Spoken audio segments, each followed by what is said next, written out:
So you got this Nigerian guy, right?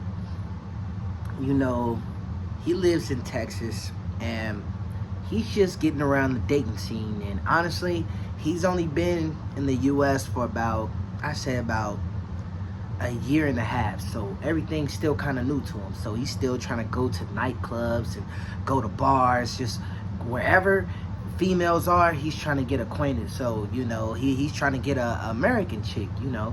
So most of his family back in Nigeria, they've been killed, by the, Nigerian army and the civil war back there. So him and his sister is the only one that made it out. And his sister lives on the other side of Texas by Fort Worth or something like that. And he lives in Dallas. So basically this guy,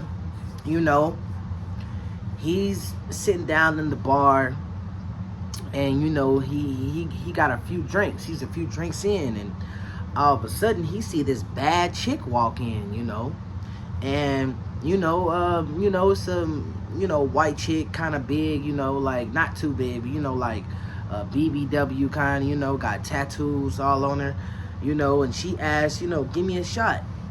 So he's like, oh, you talking to me, or and she's like, yeah, can you buy me a shot? And he's like, sure.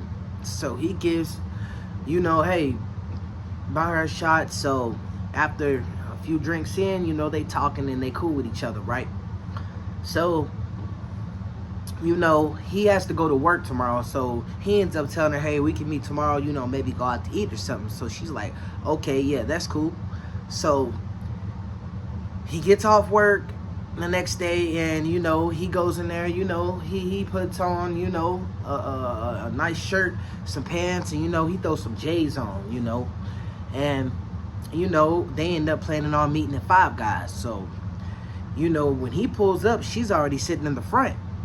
So he pulls up, talk to her, hey, it's me again. And so they basically talking, and they there for about an hour and a half, and then they end up going for a walk or whatever. So in the park, they just he's explaining about his life, and they getting to know each other or whatever. So now at this time it's getting dark, so pretty much the park done cleared out, and it's just them just sitting at the park by the lake. And he actually says, oh man, it's like kind of late, I'm you want to head back to my place? And she's like, yeah, I just got one more surprise for you. I got a surprise for you. And he's like, a surprise? And she's like, yeah, I got a surprise for you. So he's like, what you talk about? And she's like, look, me and a homegirl, they want to, they basically want to get frisky with him. So he's like, I bet, he's not thinking nothing of it. He's not from the U.S., so he's not smart thinking, And she says, yeah, she's gonna pull up. Actually, there she goes right there. So he looks across the parking lot, and there's some headlights just blinding both of them, like shining on both of them. So she says, come on, let's go. So he's like, okay.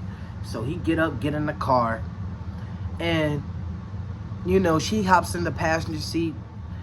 And when he gets in the car, he's not realizing, but it's not even a girl in the car. It's just him, her, and then some guy. So he's like, what's up? And he's like, oh, no, I'm just her friend. I'm the one taking y'all to, to where she needs to go or whatever. So he's like, all right. So just as he grabs the door to shut it, he feels a sharp pain in his leg. He's like, what the? And then he just gets paralyzed. And now he's in the back seat. I don't know what they gave this man, but he's paralyzed. He's not even moving. So he basically looks over at her, and she's like talking to the dude in the driver's seat, like, all right. She pulls the phone out and says, okay, we heading to you right now. So he passes out. Now when he wakes up,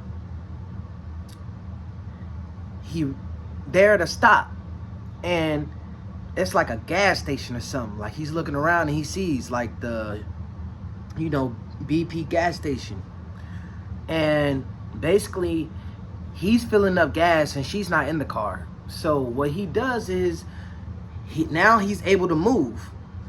So what happens is the dude gets back in the car, so he plays like he's still asleep. So the girl gets in.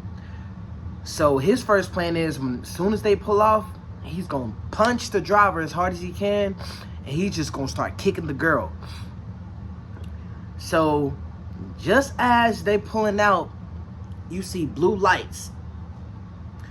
And he's thinking he's saved. But the blue lights go right past him. The police was chasing somebody else. So now they're on the highway again.